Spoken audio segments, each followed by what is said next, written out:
Our new story begins in a forest where the trees are as bony and twisted as an old woman's finger. Pitch black mold and moss spread across the ground, while a strangely murky sky hangs above the land. It is a place teeming with bizarre monsters that would never exist in reality. One creature, resembling an alien predator, holds a man's head in its jaws as it prepares to bite. The man struggles desperately, grabbing the monster's head, but the creature forces itself forward and eventually bites through his skull. That man is Woojin, the main character of this story. Whenever he dies in that place, he wakes up from the dream. He wakes up drenched in sweat, clutching his neck. For 12 years, he has endured the pain of dying as if it were real. "That damn dream again," he mutters. Woojin lives in the city, and whenever he encounters monsters in his dream, he writes down their weaknesses and the easiest ways to defeat them. He can endure the pain of dying, but what hurts more is sleep itself. He is exhausted from constant lack of sleep. If he falls asleep in reality, he is sent back to that nightmare world, where he must fight monsters. If he dies in the nightmare world, he returns to reality. Because of this cycle, there is no way for him to get a proper night's sleep. To stop dying in that hellish dream, Woojin spent the last 12 years doing everything he could to prepare. He studied weaponry, martial arts, swordsmanship, jungle survival, and military tactics. Because of this effort, he slowly began dying less often in his nightmares. However, the biggest problem remained sleep. He even consulted a doctor, but the only advice he received was to find something he truly wanted to do, so he might finally sleep well. That advice was not helpful at all. When he thought about what he truly wanted, he looked at the records he had carefully stored on his bookshelf. At that moment, he already knew that the only thing he truly wanted was simply to fall asleep. As he thought about wanting to sleep soundly, even just once, blood suddenly began dripping from his nose. An unimaginable dizziness overwhelmed him. His vision darkened, his consciousness faded, and he eventually collapsed on the floor after losing too much blood. That was how he died. Suddenly, his body felt light, and the terrible headache he had endured for 12 years completely disappeared. For the first time in years, it felt like fresh, clean air was filling his chest and head. He felt as if he had finally slept properly, something he had never experienced during those 12 long years. He wondered if he had truly died. When Woojin opened his eyes, he discovered that he was sitting under a large tree. It was the same nightmare world where he had suffered for 12 years. Soon, he noticed something approaching. A giant lizard-like monster with a long tongue and multiple eyes moved nearby, forcing him to hide quickly. Considering the amount of blood he lost, he believed he might truly be dead. If that was the case, then dying in this nightmare world would mean there was no reality left to return to. Accepting this possibility, he decided that this place was now his new reality. As the monster searched the area for prey, Woojin understood exactly what kind of world this was and what he needed to do to survive. In this situation, he should normally run toward a bright place that monsters hate. But for some reason, he unsheathed his sword and jumped forward to face the monster instead. He did not want to run away. Perhaps it was because he had finally slept deeply for the first time in years, or maybe because his new body felt younger than his real one. The monster rushed toward him, opening its mouth to devour him. Woojin's entire body screamed at him to fight and survive. In a single swift movement, he slashed his sword and cut the monster clean in half. The creature collapsed to the ground. He had successfully hunted it. Woojin then dismantled part of the monster and discovered a blue core inside. Without hesitation, he picked it up and began eating it. As he gazed into the dark sky with red eyes and monster blood still in his mouth, he made a promise to himself that he would survive in this dark fantasy world no matter what. His first step would be to travel toward a brighter place. Woojin slept on top of a huge tree where a ray of light reached the branches. When he woke up, he smiled, realizing he had another night of perfect sleep. He prepared to continue his journey once again. As he cut some vines nearby, he remembered that it had already been a month since he began crossing this world. He continued traveling from the pitch-black darkness toward the light. Even though he now felt the urge to fight, he never hunted recklessly because he knew that risking his life for fun was madness. Still, he could not completely suppress the desire to battle. The only times he hunted were when he needed food. Soon, he felt hungry. With a single strike, he slashed the head off a bat monster. After killing a monster, he always searched for its essence and ate it, hoping to gain a chance of acquiring the monster's power. As he rested on a tree, he realized that ever since he began consuming monster essence, adapting to this world had become easier. He also discovered another important fact. He found a tag and learned that the body he now possessed belonged to someone with the status of a third-class mercenary. For some reason, he could read the writing on it. The existence of such a token meant that people were living somewhere in this world. Not long after, he finally saw a light within the forest. As he followed it, he noticed traps placed on the ground. Traps clearly meant for monsters. That meant people must be nearby. Excited, Wu Jin ran toward the light. When he finally left the forest, he saw a small house. He froze for a moment before slowly approaching it. He knocked on the door, opened it, and called out to ask if anyone was inside, but there was no response. Inside, he noticed a book lying on the table. When he opened it, he discovered it was titled Demonic Realm Chronicles. The book contained the history of this world and was written very meticulously. Wu Jin immediately realized that if he wanted to survive here, the book was absolutely necessary. Just then, someone entered the house and pointed a crossbow at him, demanding to know who he was.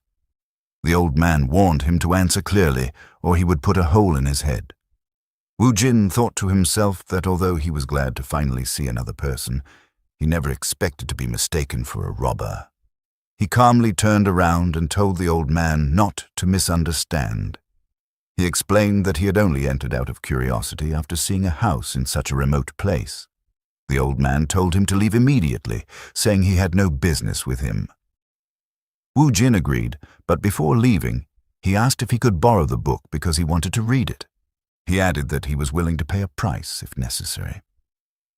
The old man asked what Wu Jin would do if he refused. Wu Jin thought for a moment. He knew that he absolutely needed the book to survive.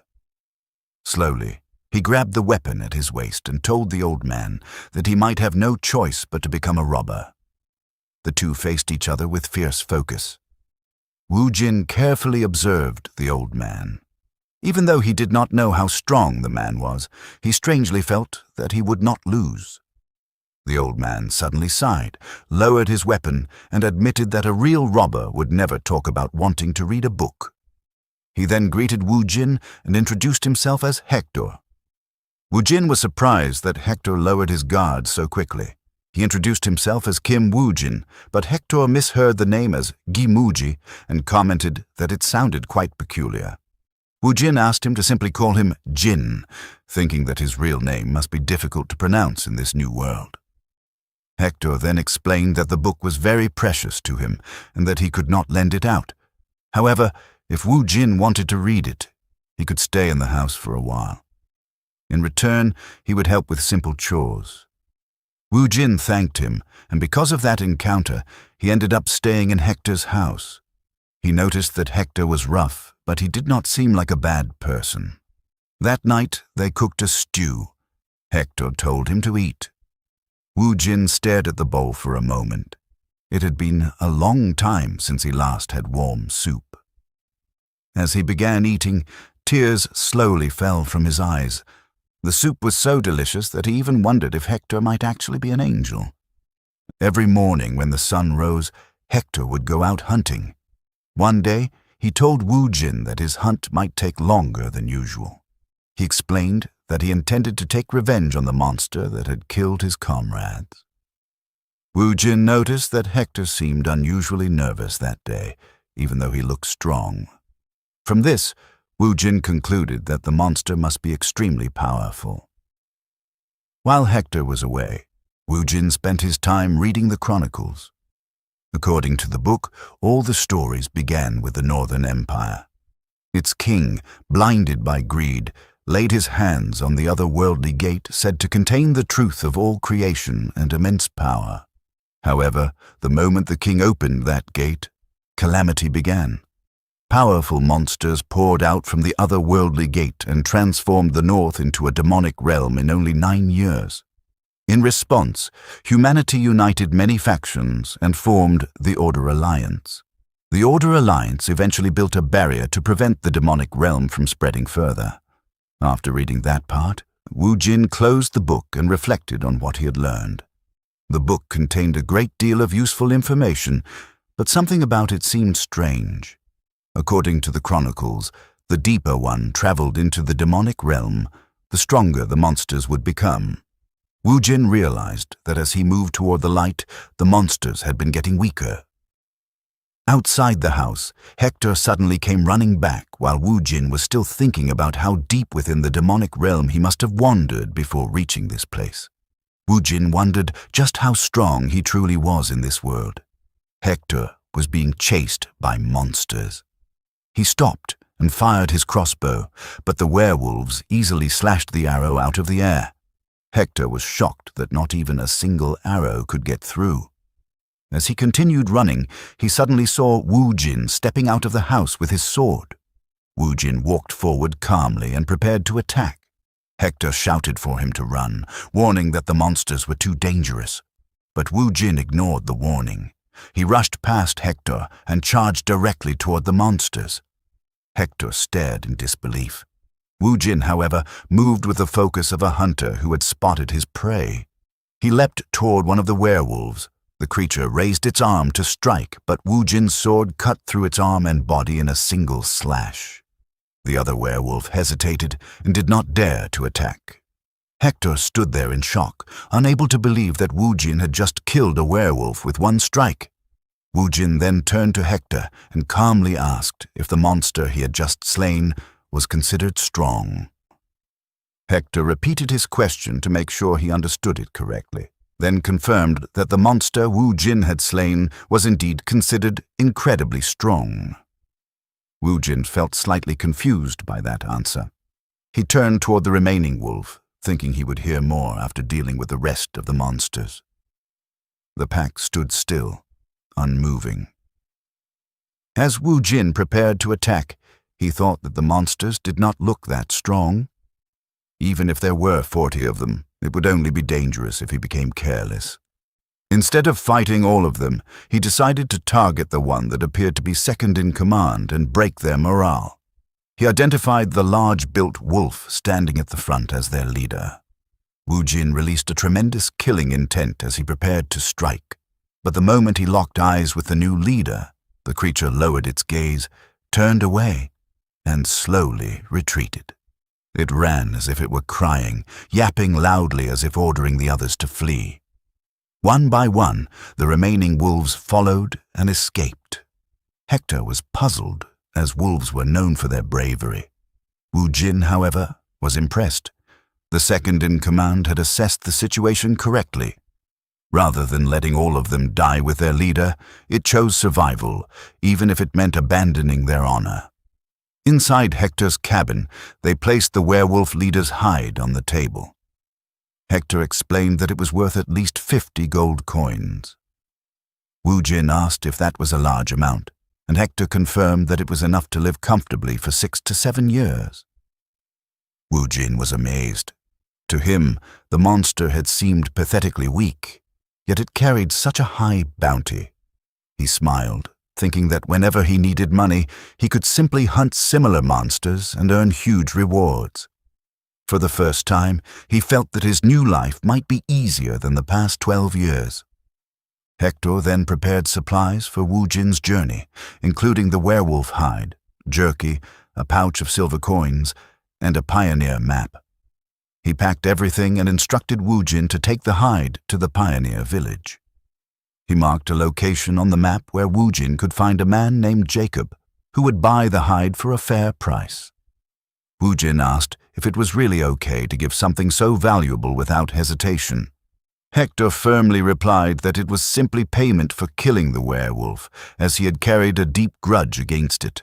He then extended his hand, thanking Wu Jin for taking revenge on his behalf and expressing hope that they would meet again. Wu Jin shook his hand and thanked him in return. After preparing, Wu Jin left the cabin and began his journey through the forest. From a distance, the second-in-command wolf could be seen silently observing him. After some time, Wu Jin arrived at the pioneer village. He was surprised by how well built its defenses were. For a small settlement, it was well stocked. After the guard confirmed his identity, he entered and noticed the wary gazes of the villagers. He assumed it was because he was a stranger, and in a world where people could be more dangerous than monsters, their caution was understandable. Wu Jin entered a tavern where adventurers gathered to drink, eat, and gamble. Sitting near the barkeeper, he was offered beer, but he declined and instead asked about a man named Jacob. A man sitting nearby overheard him. It was Jacob himself. Jacob asked why Wu Jin was looking for him. Wu Jin hesitated, as Jacob had the face of a scammer, but he explained that Hector had sent him to sell a werewolf hide. Jacob was shocked and immediately began inspecting the hide. Even though Jacob assumed Hector had killed the monster, Wu Jin did not correct him. When Jacob confirmed it was genuine, he expressed disbelief and pride, claiming he knew Hector could do it. However, the atmosphere suddenly turned hostile as the people around them began surrounding Wu Jin. Wu Jin asked why they were acting that way. Jacob, now holding the werewolf hide as if it were already his, told Wu Jin to read the situation, leave quietly, and he might spare his life. Wu Jin sighed, realizing his suspicion was correct. Scammer faces did not lie. He reminded them that Hector trusted this village and asked if this was how they conducted business. Jacob responded mockingly, claiming it was merely an investment. He explained that supplying Hector had caused him losses, and he needed the werewolf hide to recover them. Wu Jin considered ending him, but restrained himself, deciding not to take a life over a hide. However, as he was about to let it go, Jacob threw beer in his face and told him to leave. Wu Jin calmly stood and walked toward the door. Jacob smirked, thinking he had made the smart choice, but then Wu Jin suddenly lifted a cabinet and blocked the exit. Calling out to Jacob, Wu Jin, with the eyes of a hunter, warned that if he intended to scam someone, he should have attacked properly from the front. Jacob laughed it off and ordered his men to attack. One man swung a broadsword, but Wu Jin countered instantly, slashing through his stomach. Another attacked with an axe, but Wu Jin dodged, hurled a table at him, and cut through both the table and the man. He then turned his cold gaze toward Jacob. Fear froze Jacob in place as he questioned where such a monster had come from. Wu Jin cut down another attacker, blocked the last one with his shoulder, and finished him with a final slash. The room fell silent, bodies lying across the floor.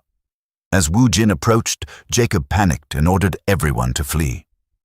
They jumped through the windows and escaped outside.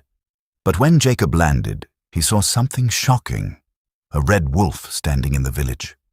At that moment, Wu Jin caught up. With the red wolf in front and Wu Jin behind, Jacob found himself trapped. Wu Jin recognized the wolf as the scout from the earlier attack on Hector. He asked if it had followed him just to meet the same fate as its leader. The red wolf trembled, rolled on the ground, and wagged its tail like a tamed dog. Everyone watching was confused, including Wu Jin. After observing it closely, Wu Jin wanted to test something. He pointed at Jacob and the others and gave a single command: "Bite." Without hesitation, the red wolf obeyed and lunged at them, tearing into their necks. Wu Jin smiled, satisfied that the wolf had followed his command. Jacob stood frozen in terror as the red wolf tore through his men. Paralyzed by fear, his only instinct was to find a way out of the slaughter. He viewed Wu Jin as a moron, a simpleton who would surely fold if he just offered a few hollow apologies. Dropping to his knees, Jacob bowed low, pathetically begging for his life and swearing to do anything Wu Jin commanded.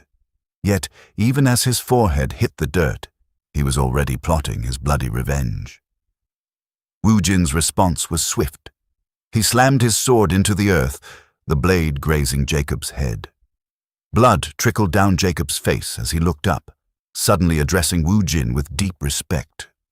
Wu Jin stared back with cold eyes, seeing right through the act. He knew Jacob viewed him as a pushover.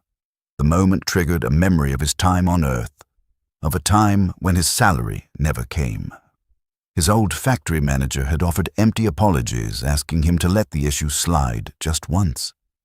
Back then, Wu Jin was soft-hearted and yielded, a decision he lived to regret. Once he backed down, a week's delay turned into months, and when he finally demanded his due, the manager met him with rage. Wu Jin had been branded as selfish and treated like a doormat while struggling to survive month to month. That hardship taught him one definitive lesson. As Wu Jin turned his back, Jacob seized his chance. With a wicked smile, he drew a short sword and lunged. But Wu Jin was ready. He caught Jacob's hand mid-air as if he had anticipated the betrayal from the start. He looked at the man and remarked that guys like him who scam others never truly understand the meaning of remorse. With a single, decisive strike, Wu Jin ended him. He made a silent vow to himself. He would never be a pushover again in this life. Jacob's body hit the ground with a thud. Wu Jin turned his gaze toward the red wolf, wondering what he should do with it. To his surprise, the wolf approached and offered him a pouch of gold coins. It was a gesture of submission. The wolf had decided to follow him. Sheathing his sword, Wu Jin asked the creature if it would like to tag along. The wolf responded by resting its head against Wu Jin's chest, sealing a silent bond between them. Wu Jin accepted his new companion, simply naming him Mutt. The following morning, Wu Jin awoke in a bed with Mutt nearby. He felt a sense of peace he hadn't known in years, a morning so refreshing he felt as though he could fly. While washing his clothes at a nearby stream, he reflected on the previous day. He had taken lives, not just one, but many. Curiously, he felt no guilt. He wondered if it was because those people were scum, but he realized the truth was deeper. The thrill he felt was the same as when he hunted monsters. He knew something inside of him was starting to change. He wondered if he might be cursed, but he had survived, and that was good enough news. As Wu Jin and the Red Wolf started their journey together, he remained unsure of what lay ahead. One thing was certain: his new life in this world would be vastly different from his original one. He would not suffer. He would live in abundance and simply enjoy the present. After a long journey, they reached the 5th pioneer city. Wu Jin decided to sell the werewolf hide first, ordering Mutt to stay nearby but keep out of sight. Upon entering the city, he remembered from the Book of Chronicles that he needed to visit the Order Alliance to receive a monster bounty. Wu Jin arrived at the branch and confirmed its location with the man stationed there. When he dropped the werewolf pelt on the counter, the man initially thought it was just dog skin, telling Wu Jin he was in the wrong place to pull off pranks. However, when the man actually checked the pelt, he was shocked to find it was a genuine werewolf. He asked if Wu Jin had caught it by himself, and Wu Jin confirmed he had. He was invited inside and asked to wait. After some time, an official returned, apologizing for the delay and explaining that they had to ensure the pelt was authentic. Once the deal was confirmed, the man handed over the reward. Wu Jin now held enough money to live lazily for at least 6 or 7 years.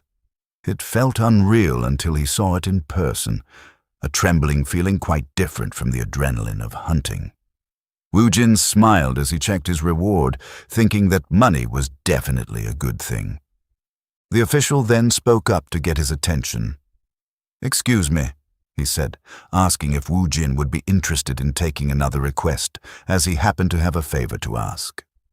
Wu Jin felt a spark of excitement at the prospect of a new task so soon. The man in the red robe explained that a monster had recently appeared at a nearby quarry, causing a massive headache for the city. The quarry had become too dangerous for the workers to enter, and since they couldn't mine bloodstone, the city's economy was on the brink of ruin. Those who had seen the creature reported that it was stronger than a werewolf. Despite this, the man felt that Wu Jin could handle it. When Wu Jin asked what kind of monster it was, the man identified it as Mad Skull, a creature with a bounty of 70 gold coins. Wu Jin remembered reading about the Mad Skull in the Book of Chronicles. It was a monster he had already faced in the past, known for its iron-hard skull and insane aggression. Its strength was incomparable to a werewolf, which was why the city was struggling. In his past experience, it had taken Wu Jin a full month to hunt it successfully because he had died 28 times at its hands. The man asked if he could subdue the beast.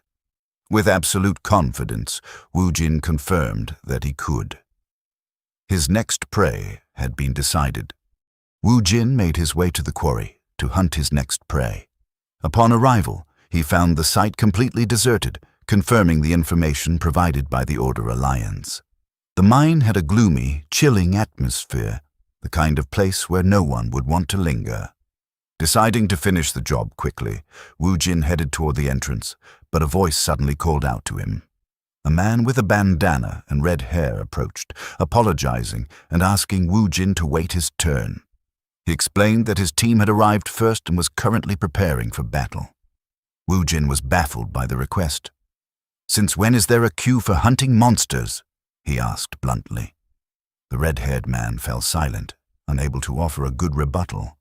Instead, he suggested that Wu Jin join their team so they could hunt together. Wu Jin considered his options. If he waited for them to finish and the mercenaries succeeded, it would be a massive waste of his time. While he wasn't thrilled about sharing the loot, he figured working together might be more efficient than fighting over priority. However, after his recent experience with Jacob's group, he found it difficult to trust anyone. "Why recruit me when you already have such a large team?" Wu Jin asked.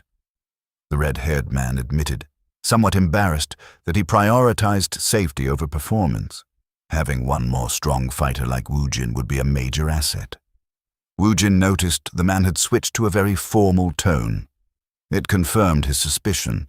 These mercenaries were naturally deferential to those they perceived as powerful. When Wu Jin asked why he was considered strong, the man pointed at the red wolf, noting that such a beast wouldn't follow someone who wasn't formidable. Wu Jin then saw Mutt being pampered by a blonde woman. She expressed her amazement, explaining that because wolf monsters are so fiercely independent, even the Order Alliance had failed to tame them.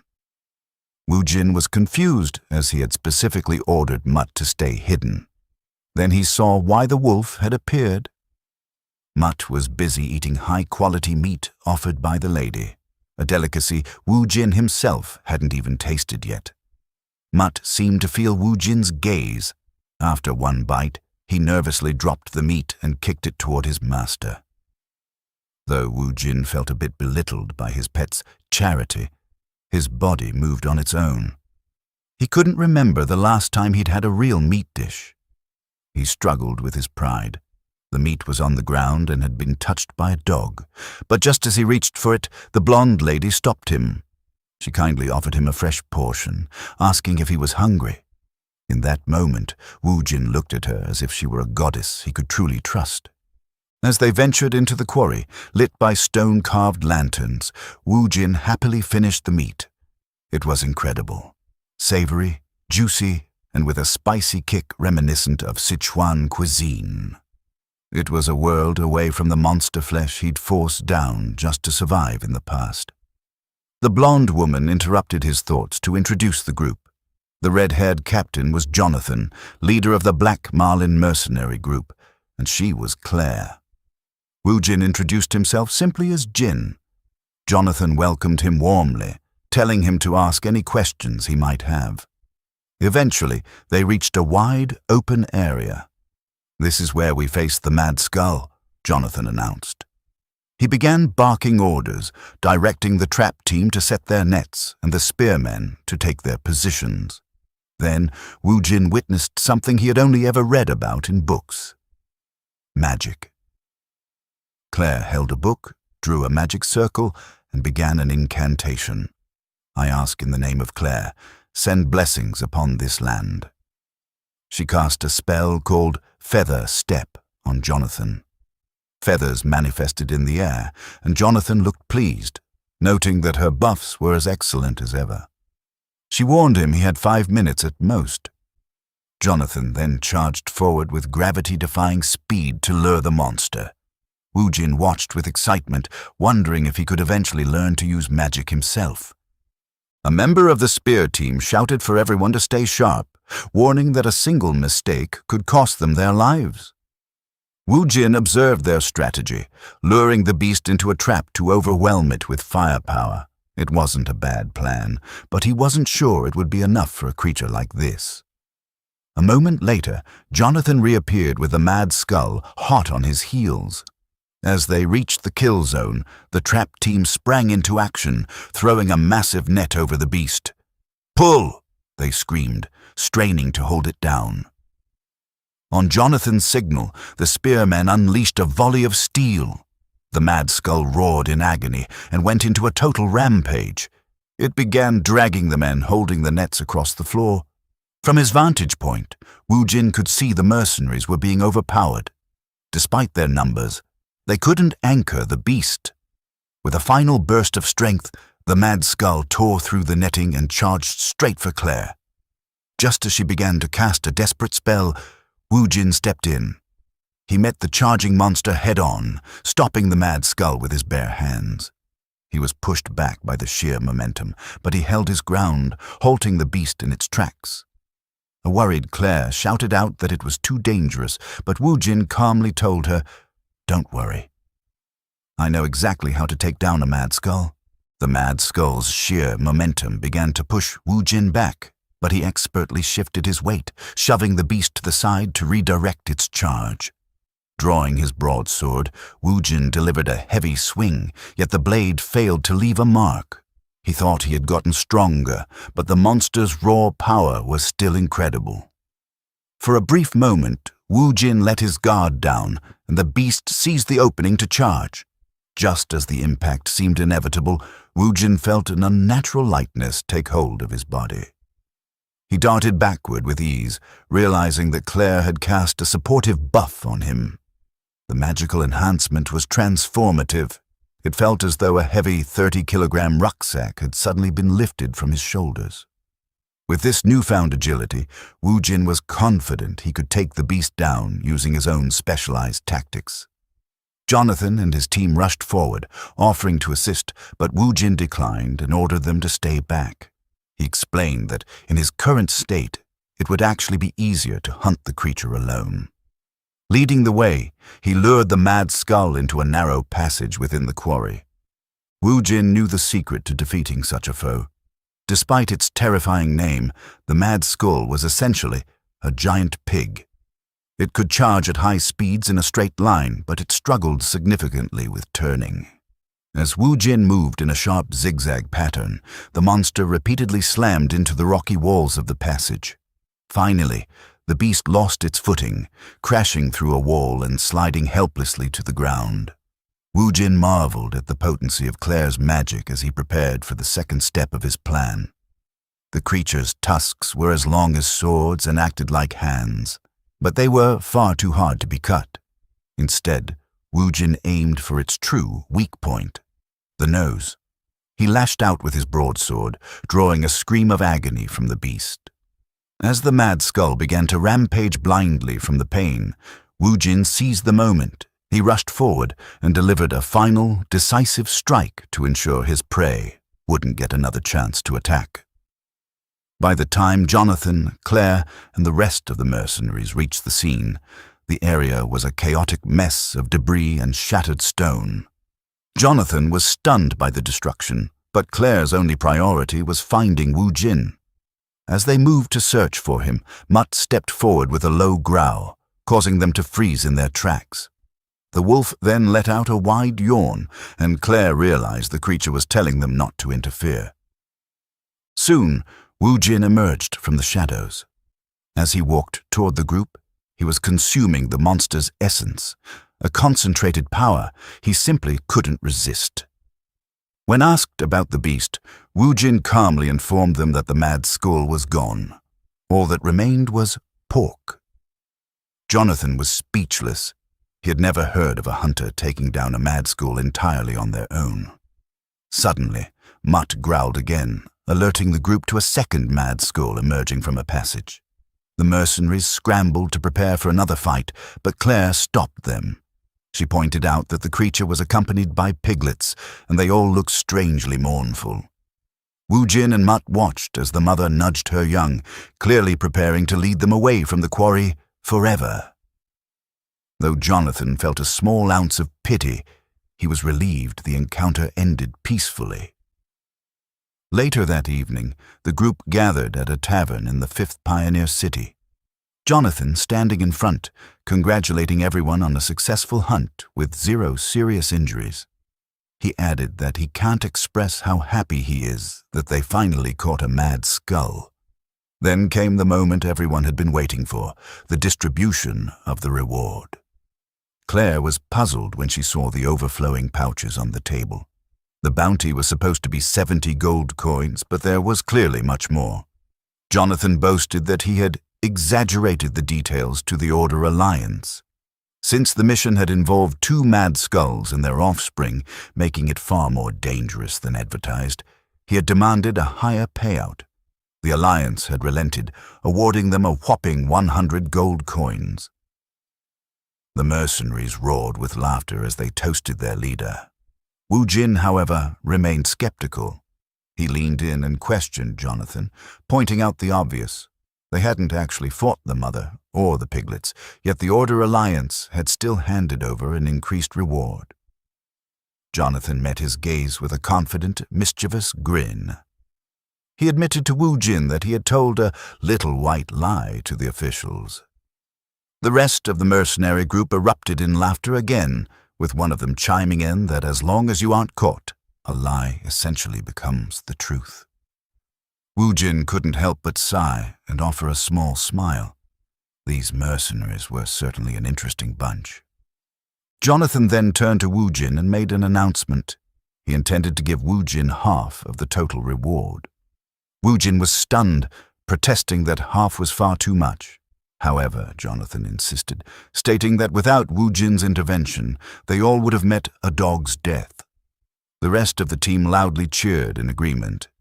For Wu Jin, the experience changed his outlook. The effective trap and Claire's vital buff proved that he could rely on others. He realized that not everyone in this new world was untrustworthy. Raising his own mug, Wu Jin thanked the group and announced that the night's drinks were on him. The mercenaries cheered even louder, joking that they would make sure he spent every coin of his earnings before the sun came up. As the celebration grew rowdy, Wu Jin noticed Claire slipping out of the tavern. Wu Jin called out to ask where she was headed. Claire looked back and explained that she was going to practice her magic. Intrigued by the prospect of seeing how one actually trains magic, Wu Jin decided to follow her. Near a moonlit cliff, she sat in deep meditation, surrounded by a shimmering blue aura. Wu Jin watched from a distance, deeply impressed. Despite the exhaustion of the hunt, she was already back to her training. As he observed her, he began to wonder if he too should try to master the art of magic. The next day, while the mercenary group was arranging their supplies, Claire was surprised when Wu Jin said he wanted to learn magic. She gladly agreed to teach him. Wu Jin felt relieved that she accepted more easily than he expected.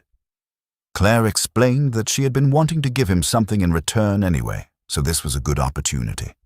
She recalled the moment when the mad skull charged at her, and Wu Jin stepped in to save her, unlike a certain someone. She made sure to say it loudly enough for their captain to hear.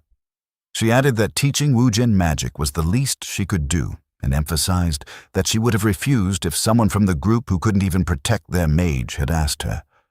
According to her, that was the most basic rule of combat, and Wu Jin was clearly different.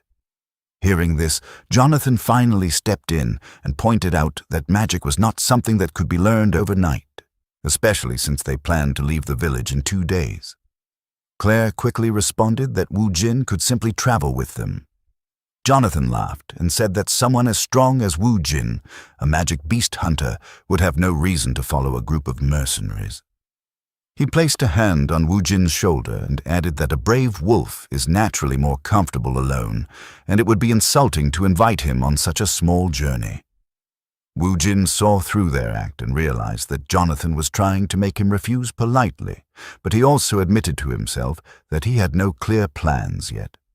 So, he decided to go along with it and told a small lie.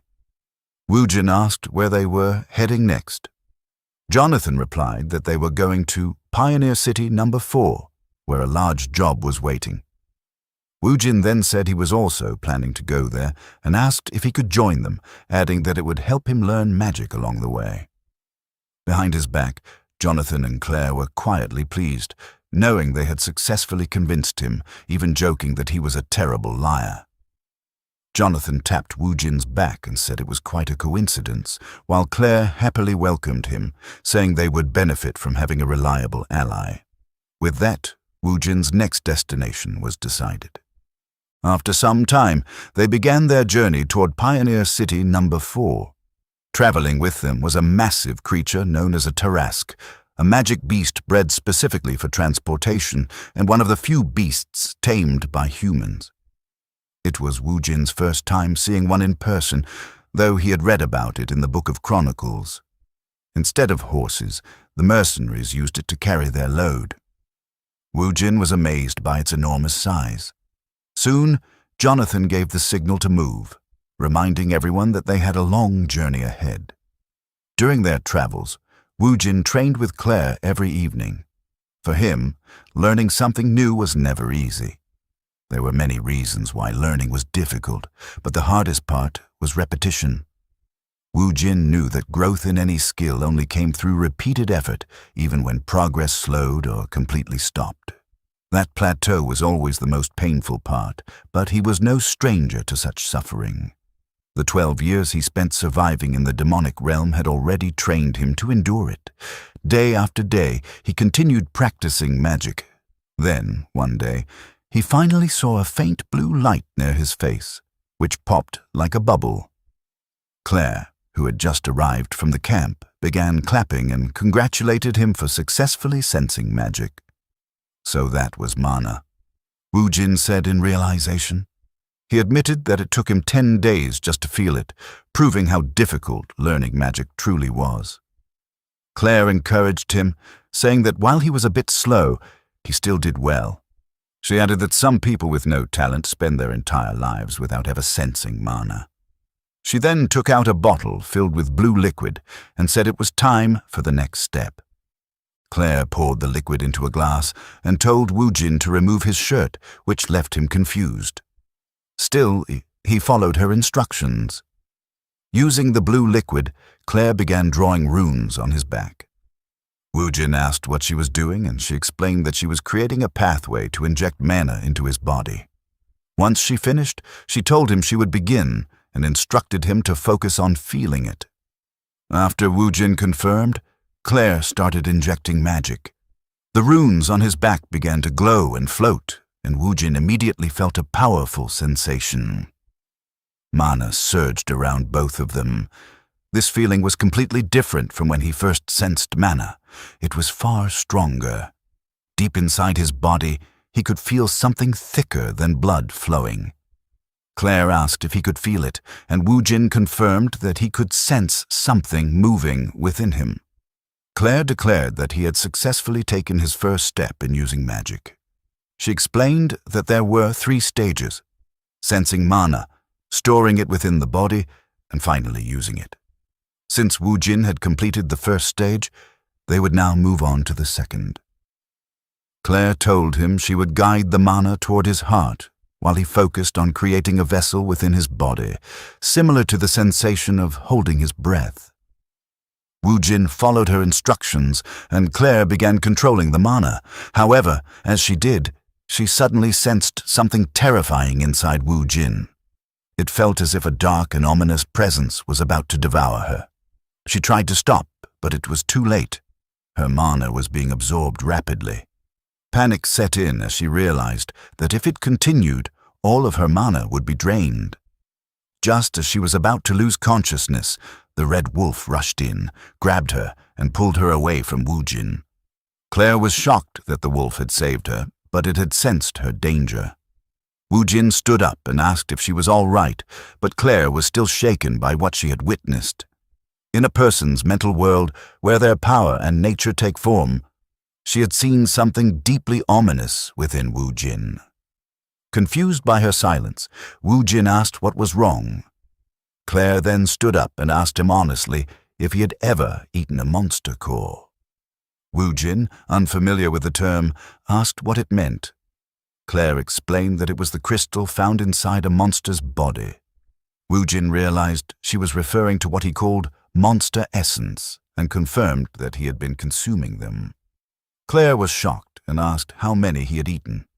Woojin replied that he had been eating them consistently for about 10 years while hunting, estimating the number to be in the tens of thousands. When he asked if there was a problem, Claire shouted in alarm that it was a serious issue. According to her, anyone who consumes a monster core either dies or turns into a monster. That revelation left Woojin both shocked and unsettled. Karma, also known as retribution, is the name of the turbid energy found in the demonic realm. Living beings that absorb it gain bizarre abilities within their bodies. A monster core is the nucleus formed from that accumulated karma. The next day, the group resumed their journey, but Claire remained troubled by what she had learned about Woojin. In this world, there exists a group called the Dark Priest. When the otherworldly gate opened and karma spread across the land, some humans began following the monsters that absorbed the karma, even calling themselves angels. These people consumed monster cores, and some even sacrificed humans to monsters, earning them the label of madmen. Because Woojin had been eating monster cores for 10 years, Claire initially suspected he might be a dark priest.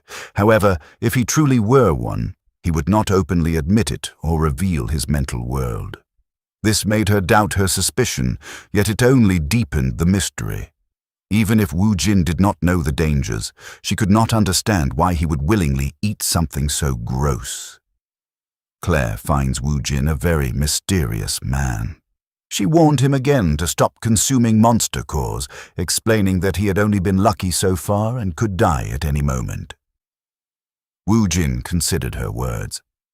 If eating monster cores truly caused death or transformation, then why was he still fine?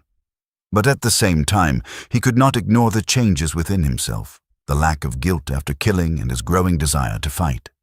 He told Claire he would try to stop, but she firmly corrected him, saying he must stop completely.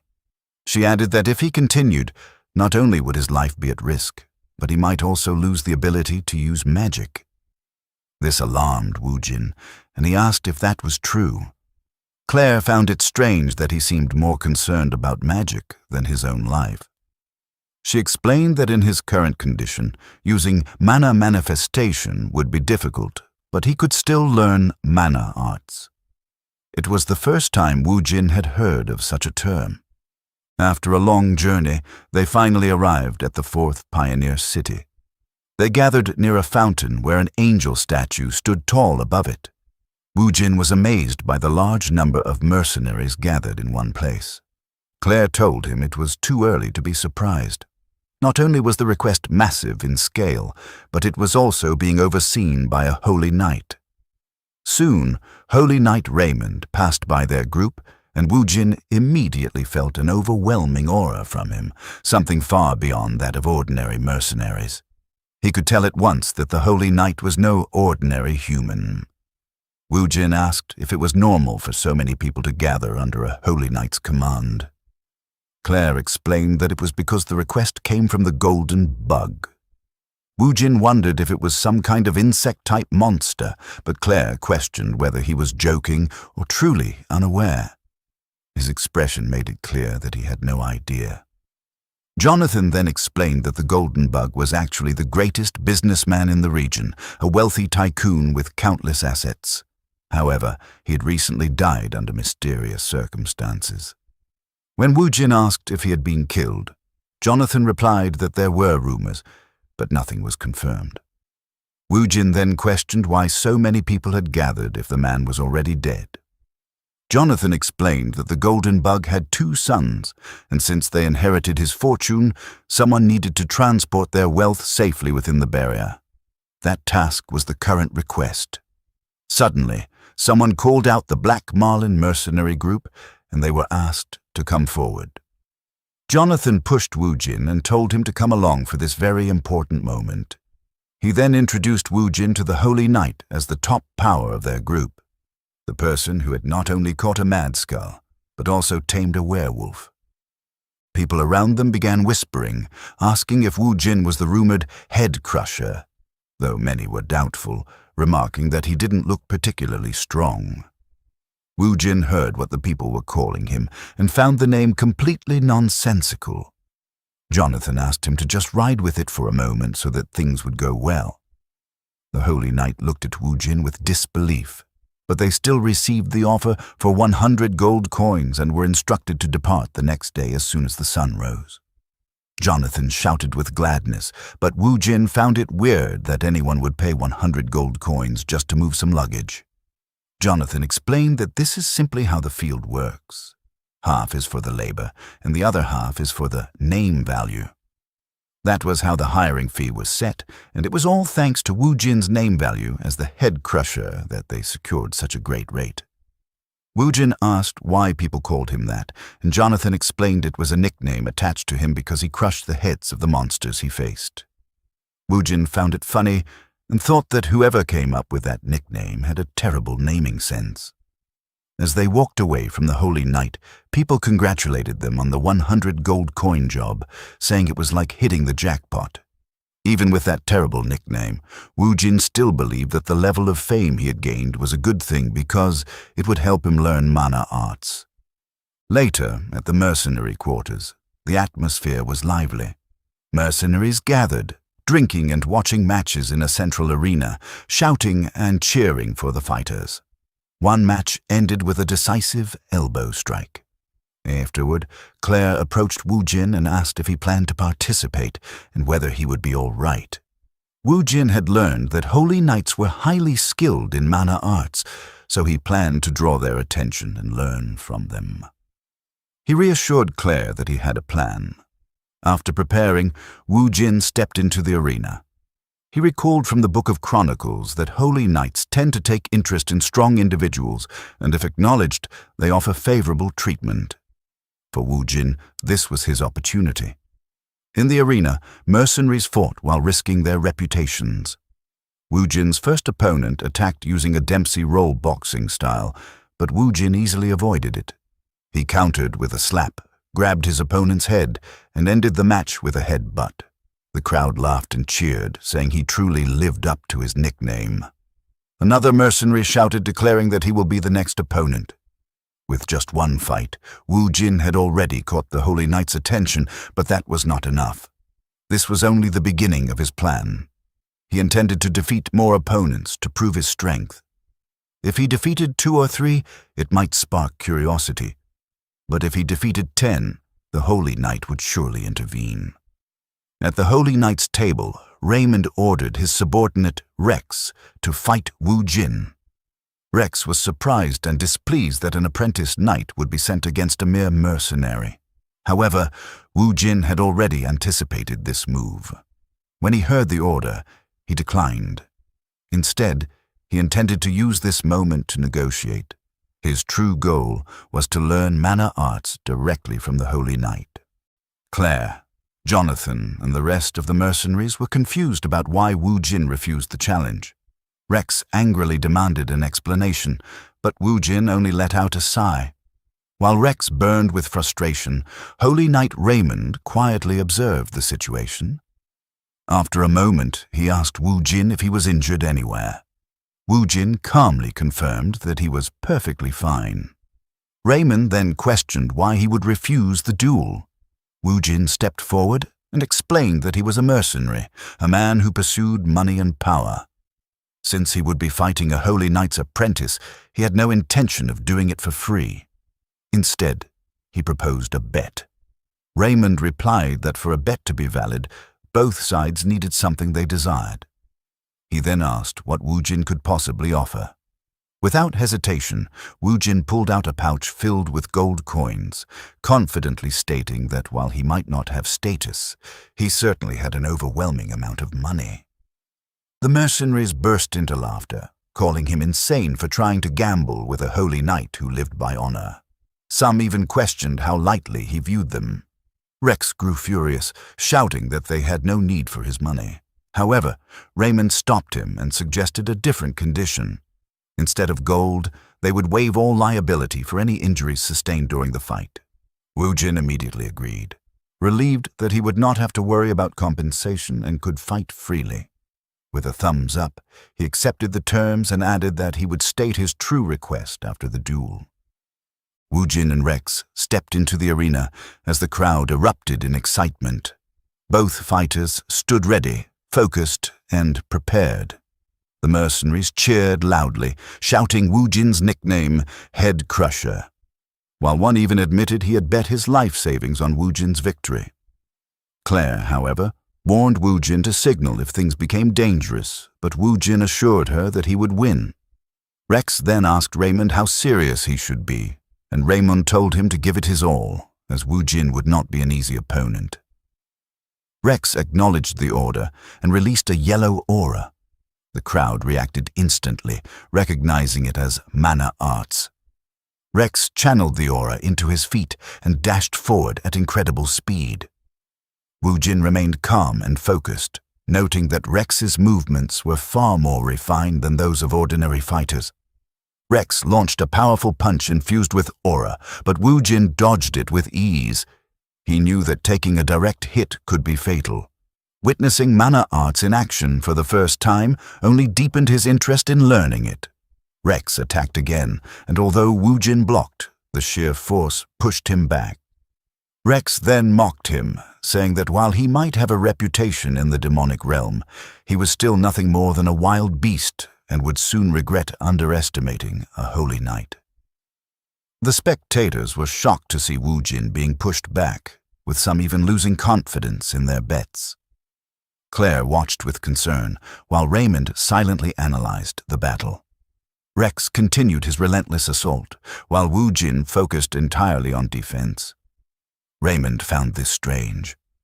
Woojin had ended previous fights instantly, yet now he was holding back. He began to suspect that Woojin had a hidden intention. Suddenly, Rex unleashed a powerful aura-infused strike, but Woojin deflected it with one hand, sending the force toward the spectators. Jonathan was stunned, unable to believe that someone could deflect mana arts with bare hands. However, what shocked him even more was what Woojin said next. Woojin calmly declared that he had finished measuring Rex's combat ability and would now test his durability. With that, he delivered a powerful body blow that nearly knocked Rex unconscious. Even Raymond was surprised to see Rex react so heavily to a single strike. As Rex struggled to breathe, Raymond realized that Woojin had not been waiting for an opening. He had been enjoying the fight. Woojin, on the other hand, looked satisfied that Rex had endured his attack, assuming it was due to mana arts. Curious, he wondered how many more hits Rex could withstand. But before he could continue, Raymond stepped in and ordered the fight to stop, declaring their defeat. He assured Woojin that they would honor their promise and asked to end the match. Woojin felt slightly disappointed as he was just getting started, but his plan had already succeeded. The crowd erupted in cheers, celebrating Woojin's victory. Later, at the Golden Bug Wolf's mansion, the first son, Derek, and the second son, Cedric, were seen eating heavily at their table. Cedric asked if it would really take 10 days to reach the safety of the wall. Derek angrily cursed the Order Alliance, complaining that even after spending so much money, they still had to wait 10 days for an escort. He mocked their inefficiency, calling them all talk and no substance. Cedric, still eating, asked if they would be safe until then. Derek replied that they had no choice but to endure and hope their bodies would last. Behind them, two blue monster cores could be seen, hinting at something far more dangerous lurking beneath the surface. The next day, Raymond prepared to demonstrate mana arts to Wu Jin. Mana arts are techniques that utilize mana as if it were part of the body, enhancing physical strength or weapons. Anyone with a bit of talent can use it, but depending on mastery, it can become a basic technique powerful enough to split mountains and seas. Raymond demonstrated one of his techniques, Sacred Fire Slash.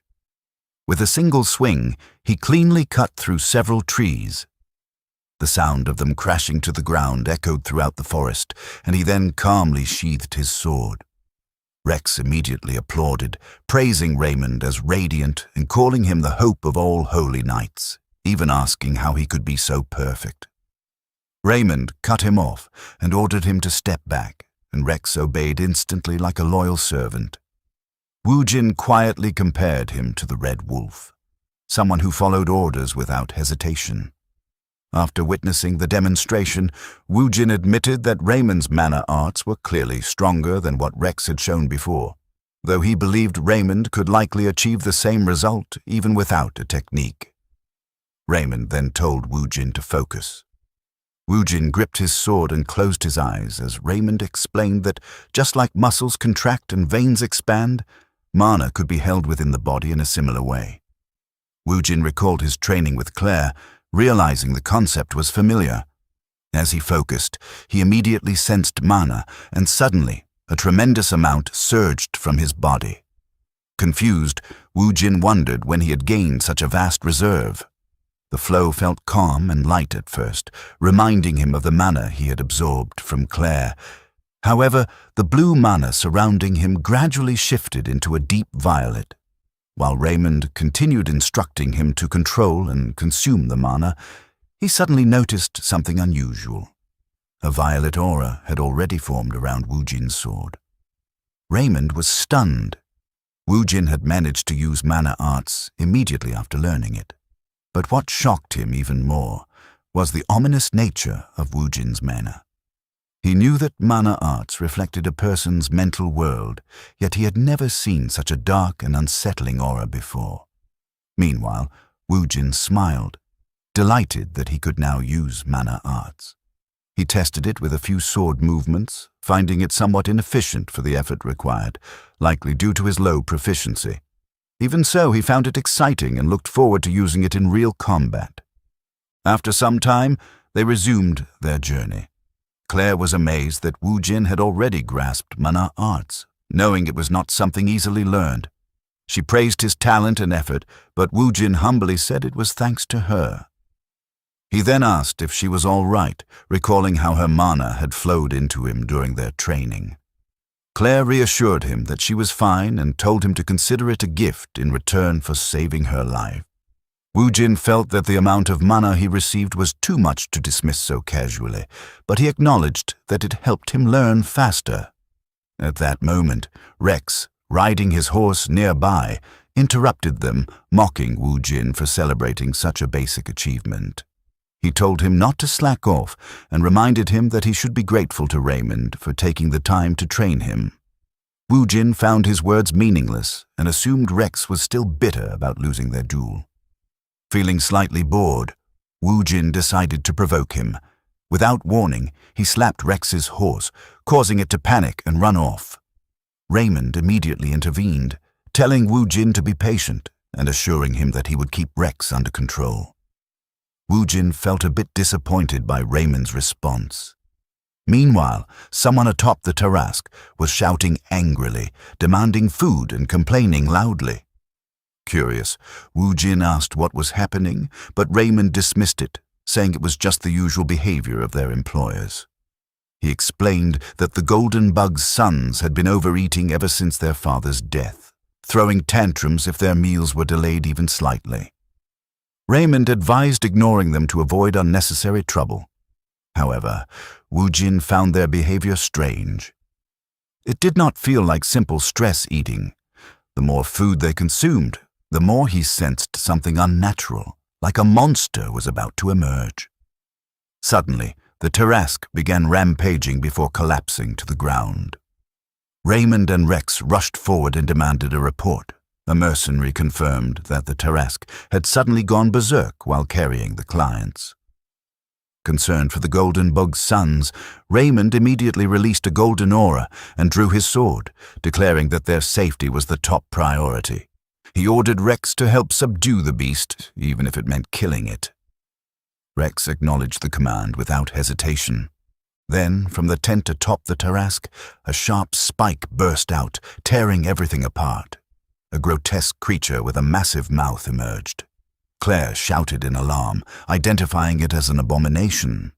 When Wu Jin asked what it was, she explained that it was once human but had turned into a monster due to the demonic realm's karma. Wu Jin was stunned by the revelation. Raymond and Rex immediately launched their attack. Raymond leaped forward and used Sacred Fire Slash to cut through the creature, then signaled Rex to follow up. Rex jumped in and struck again, slicing the monster into pieces. The abomination fell to the ground, but to their shock, it instantly regenerated as if nothing had happened. Raymond realized how fast its regeneration was and shouted a warning, but it was already too late. The creature had fully recovered, and Rex was caught off guard. In an instant, the abomination attacked from behind and devoured him whole, leaving only one of his arms behind.